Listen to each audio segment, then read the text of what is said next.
Our guest for the hour is Peter Greste, Al Jazeera journalist, known around the world because he was one of 3 Al Jazeera journalists imprisoned in Egypt. He was imprisoned for 400 days. He is here in New York seeking a pardon from the Egyptian President al-Sisi, who is at the UN General Assembly. Whether he gets that, we'll see. His 2 other colleagues, well, held longer than he was, Bahar Mohammed and Mohammed Fahmy, by a number of weeks. They were pardoned last week, along with 100 others in Egypt. I wanted to ask you about coverage of prisons and also of refugees, and you've reported all over the world. You won a major award covering Somalia, for example. You are the son of an asylum seeker in Australia? Yeah, of a refugee. My father was is Latvian. His family fled Latvia when the Russians annexed the Baltic states back during World War II. Excuse me, and they came out to Australia as refugees in the wake of World War II. So, you know, and in a way, of course, everybody apart from the Aborigines in Australia are migrants of some sort, whether they're refugees or migrants seeking a better life. Everybody's come to Australia, I think, in much the same case, same way that they've come here at some point to this country.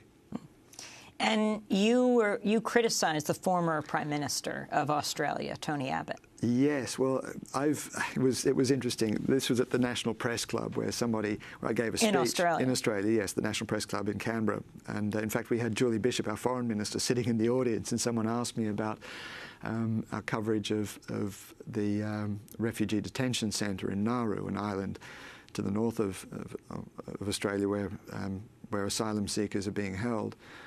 And I made the point that... So they keep them on islands in the South Pacific? That's right. They keep them on islands away from the press. The press have been denied access to those areas.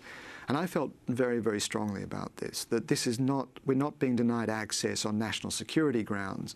It's impossible, I think, to justify denying access to journalists to those detention centres because, you know, in a democracy, the government acts in our name. The government works for us as voters, as taxpayers.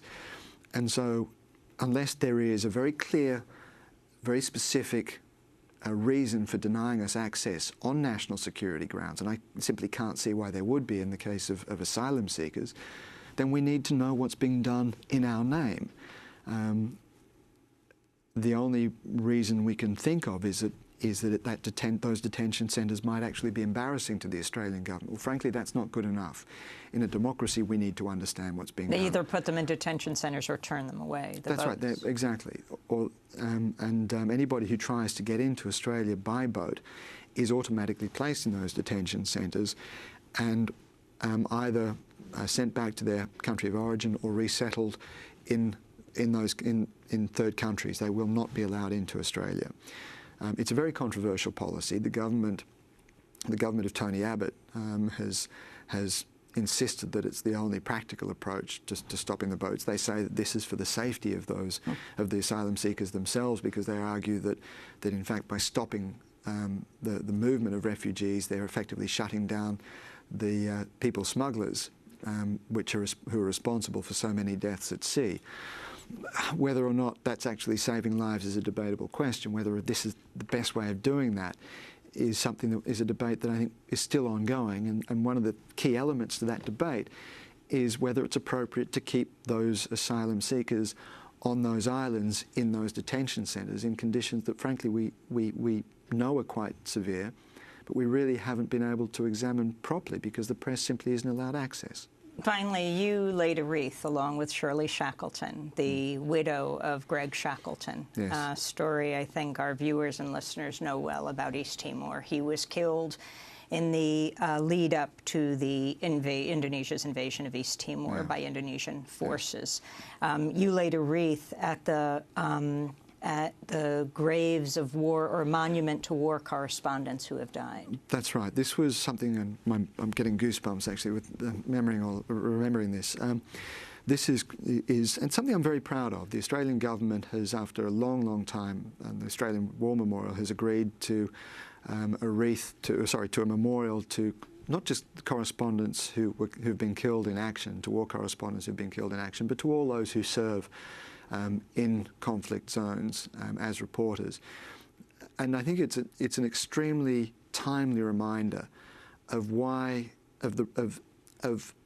the role that foreign correspondents, that war correspondents play in keeping people informed of what's going on. We have to have a place that's accepted. The government accepts that we have a legitimate role to play, and it's right and proper, I think, that role is memorialised.